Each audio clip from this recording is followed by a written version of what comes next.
there are these metrics that we use to determine what is great value and what's not great value. And right now, Bitcoin is in that great value zone. I retweeted it this morning. Same checks work, and it fits with the Tipmeyer multiple that right now, comparing the Bitcoin price to the 200-day moving average, we're at either 6% or 10%, depending on whose numbers you use. It's only been this cheap 6 to 10% of the time. In other words, 90% of the time, it's been more expensive than it is right now. The biggest thing that prevents Bitcoin from just becoming global money tomorrow is this volatility, this early stage adoption volatility. And I know really smart monetary people who are like, yeah, I get why it's better money than everything else, but until the volatility dissipates, it's not going to be money. It's time in the asset, not timing the purchase of the asset. This thing's going to be worth $1 million in 6 or 7 years, and it's going to be worth $10 million in 20 years. And so, if you buy a coin today, you're going to be really glad you did that. Every time Bitcoin drops sharply, the same cycle of reactions begins. Fear spreads across social media. Headlines become dramatic. And suddenly the conversation shifts from optimism to doubt almost overnight. For most people, that sounds like disaster. But for investors who have studied Bitcoin across multiple cycles, moments like this often mean something very different. Because historically, the biggest gains in Bitcoin have appeared right after the moments when confidence completely collapses. And according to Larry Lepard, the current market may actually resemble the early stages of previous bull runs. So the real question is this: is Bitcoin breaking down? Or is this exactly the phase that historically comes before the biggest moves? As we both all know, we've had 90, 80, 70, 60% drawdowns in the past. This drawdown right now, we're kind of 50% down from the high in October. My sense is we could go 60% down. I don't think we're going to go 70 down. And we'll talk about why in a minute. But to me, what's going on here is just classic, fear and greed investor behavior that's as old as time. I mean, this is Buffett's, Mr. Market is, he's a manic depressive. And, at 125, people are chasing Bitcoin. It's going to 250, and at 67, nobody wants it, and it's going to zero. A 50% drop feels extreme. But in Bitcoin's history, this level of volatility is surprisingly common. Over the past decade, Bitcoin has gone through multiple major corrections, sometimes losing more than half its value before eventually recovering and reaching new highs. That doesn't make the volatility easy to sit through, but it does show that sharp drawdowns have always been part of the asset's growth cycle. And understanding that cycle is one of the biggest differences between short-term traders and long-term holders. From 1977 to 1990, Magellan had a 29% compound annual rate of return, which truly puts him in, Buffett-like stock picking categories. It was a fabulous fund. I mean, anyone who put money in it early and hung on to it just made a fortune.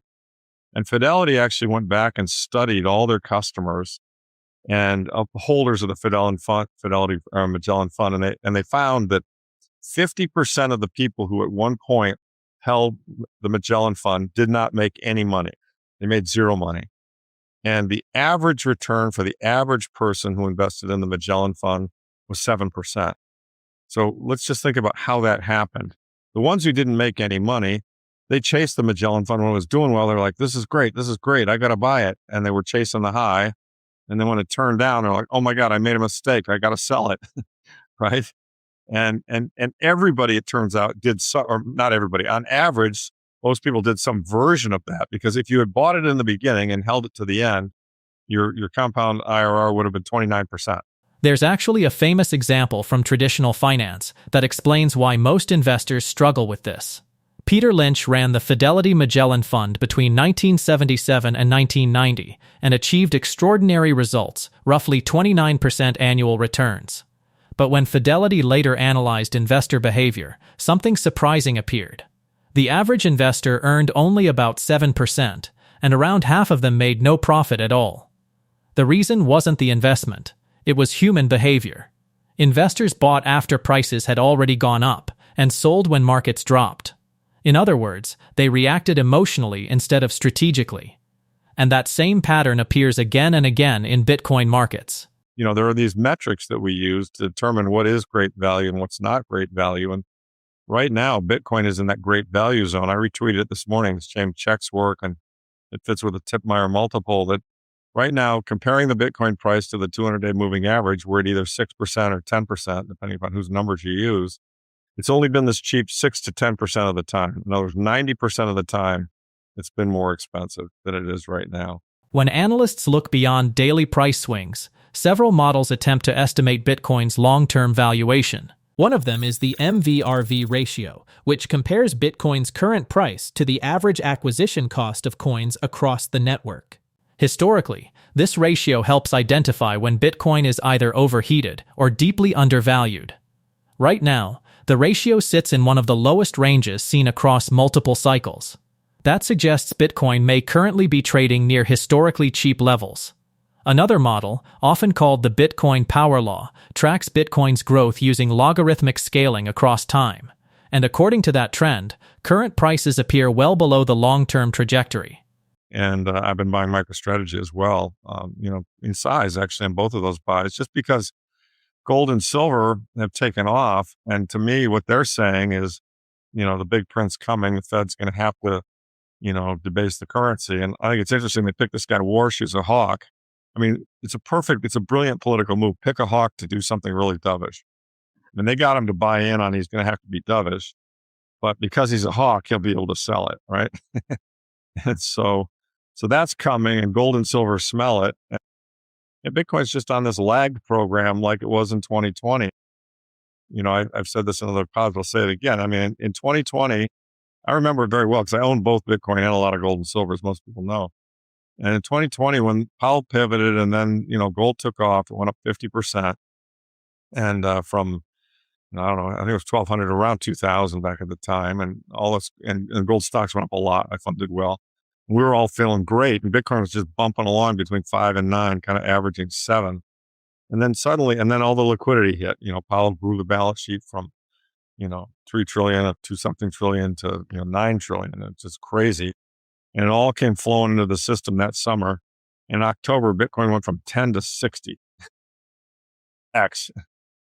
It took like 6 months. It was really quick. At the same time, something interesting is happening in the broader financial system.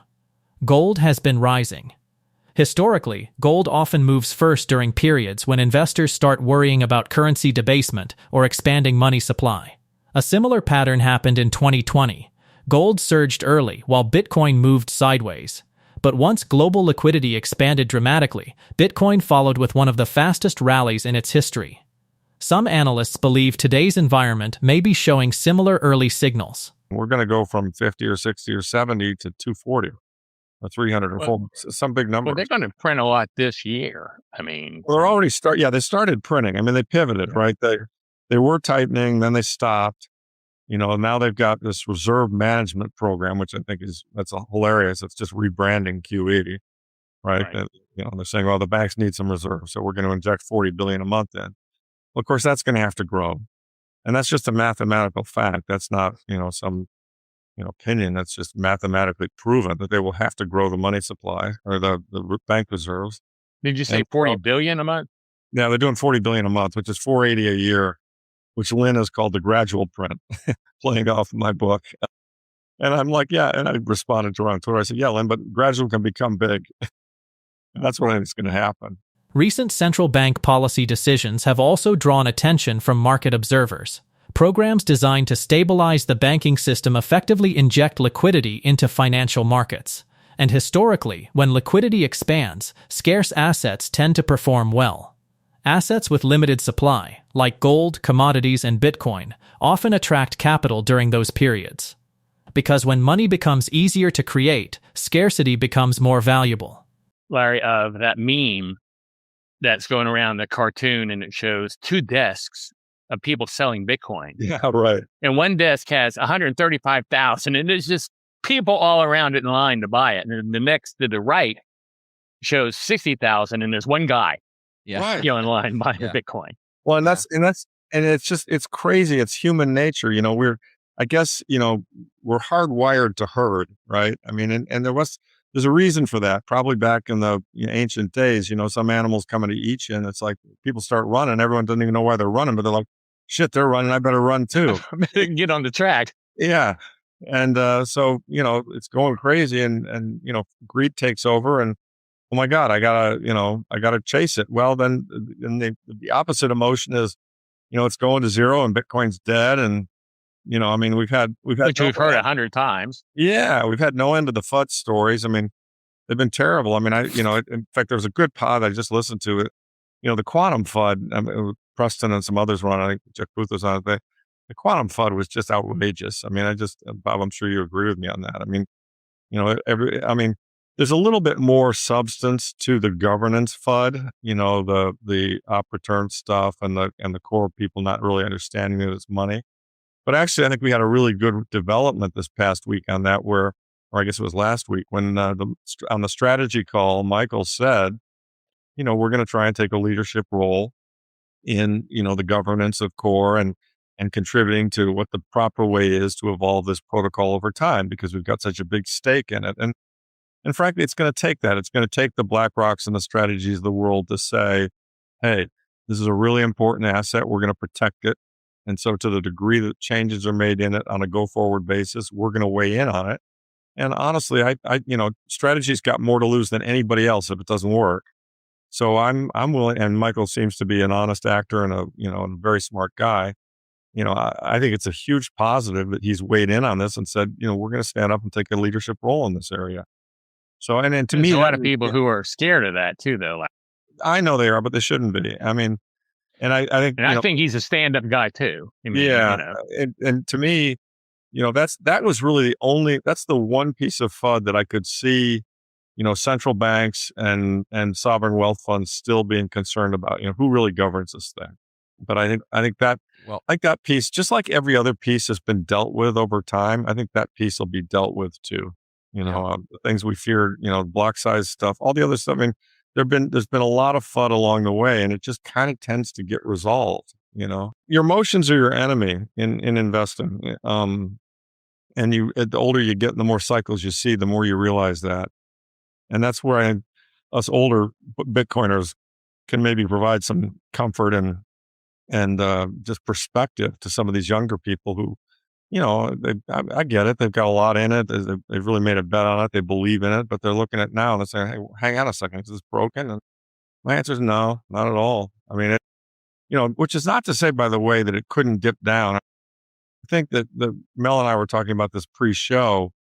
One of the issues of where the price goes is the macro landscape. I mean, and so, if we get something that breaks, and we get a correlation of one event like COVID, March 1, or Lehman in 2008, guess what? Everyone scrambles for cash and liquidity until the Fed provides it, and everything goes down, a lot.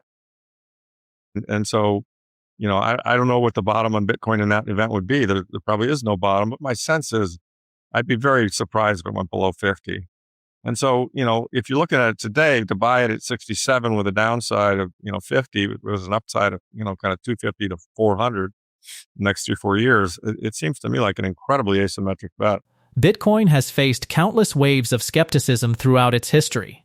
Concerns about regulation, technology, and governance have appeared repeatedly over the years. More recently, discussions about quantum computing have resurfaced. But many researchers and developers are already exploring ways to strengthen Bitcoin against future technological risks. And historically, every major challenge the network has faced, from exchange hacks to regulatory pressure, has pushed the system to evolve. Rather than weakening Bitcoin, many of these moments ended up strengthening it. Jeremy Grantham ran Grantham Mayer Van Otto, one of the best value investment shops in the world. He said there's been the commodity investing is an area where you can get incredibly rich, but it's almost nobody can do it because you have to be willing to play 5 and 10 year cycles and be willing to hold through the cycle. And there's enormous career risk for a professional money manager in doing that because you're evaluated on your annual performance. And that's why, I've been managing gold stock funds since 2008, and, it's really brutally hard. I mean, and when you're right, you just look incredibly right. I mean, my fund was up 175% last year, but, full disclosure, there were other years when it's down 30 or 40%. So it's a very rough ride. And that's the case with Bitcoin too, because it's a commodity. It follows a commodity-like cycle. And, we all know, I mean, to me, probably the biggest thing that prevents Bitcoin from just becoming global money tomorrow is this volatility, this early stage adoption volatility. And I know really smart monetary people who are like, yeah, I get why it's better money than everything else, but until the volatility dissipates, it's not going to be money. And there's somewhat of a point to that, but it's emerging as money, and the volatility, as you pointed out earlier, Bob, is going down. And so, it's both the cost and the opportunity of being where we are right now. I mean, literally, this is a once in a lifetime, once in a generation opportunity to build enormous wealth. And those of us who deeply understand it, feel that and are convicted about that in our bones, that we're going to end up with all the marbles and be incredibly rich. It's going to be gross. But, in turn, there's no free lunch in the world. In many ways, Bitcoin behaves similarly to commodity markets. Gold and silver investors often experience long cycles of dramatic gains followed by sharp corrections. These cycles can last for years. Bitcoin appears to follow a similar pattern, periods of explosive growth followed by difficult consolidation phases. The volatility can be uncomfortable, but historically, it has also been the environment where long-term investors accumulate positions. I highly recommend people buy Fred Krueger's book, Bitcoin 1 Million. It lays it out clear as day, and all the supporting arguments are brilliant. And, what you can see, I mean, what I'm kind of modeled towards is in 2032, which is admittedly 6 years away, the mean on this thing is about $1 million a coin. So, if I buy a coin for 100 grand, it's going to be a 10 bagger in 6 years. That works for me. And hey, it's even better if I buy it for 67 grand, that's going to be $1 million in 10 years, 6 years. That works for me too. So, I think, and this is the argument for dollar cost averaging, because we just never know where it's going. And I've also always been a proponent of that. So it's a tough asset for people to get their heads around, but once you get your head around it, you'll develop the conviction that I have and that you guys have and that Saylor has and that others have. And I think, it's what is it that people say? It's time in the asset, not timing the purchase of the asset. This thing's going to be worth $1 million in 6 or 7 years. And it's going to be worth 10 million in 20 years. And so, if you buy a coin today, you're going to be really glad you did that, in my opinion. But you got to wait, and 20 years is a long time. Several long-term models attempt to estimate where Bitcoin could eventually go if adoption continues. Some projections suggest that over the next decade, the long-term trend could push Bitcoin toward dramatically higher price levels. Of course, no model can guarantee future outcomes, but these projections highlight why many investors continue to view Bitcoin as a long-term asymmetric opportunity. It's very easy. I mean, they're doing what most people are doing is, oh gosh, it's not working. You said it was going to keep going higher and it's not going higher. And I said, yes, it will, but with volatility, as a part of that journey. And so there's nothing fundamental about the thesis that's changed. They're still debasing the currency. This is still digital gold. It's better than gold in a million ways. You can move it faster, store it cheap, verify it more completely. But, it's going to take time. And I think that's one of the hard things Bitcoiners have had a hard time dealing with. It's just how well gold is done. My view is that, that's just a function of the fact that gold's been around longer. And when people, come to the debasement trade conclusion, which I think more and more of the world is coming to, they go to the old tried and true, and central banks buy gold and they're not buying Bitcoin yet. But again, you can look at that as a negative and be bothered by that, or you can look at it as a positive that, hey, gold is signaling that our stuff's about to work. And furthermore, gosh, isn't this amazing? The market's giving us an opportunity, if we don't have enough, to buy some more at 40% off, or 50% off actually from the highs. In the end, the biggest challenge in Bitcoin investing is rarely the technology, it's psychology. Because the moments when markets feel the most uncertain often end up being the moments that define long-term outcomes.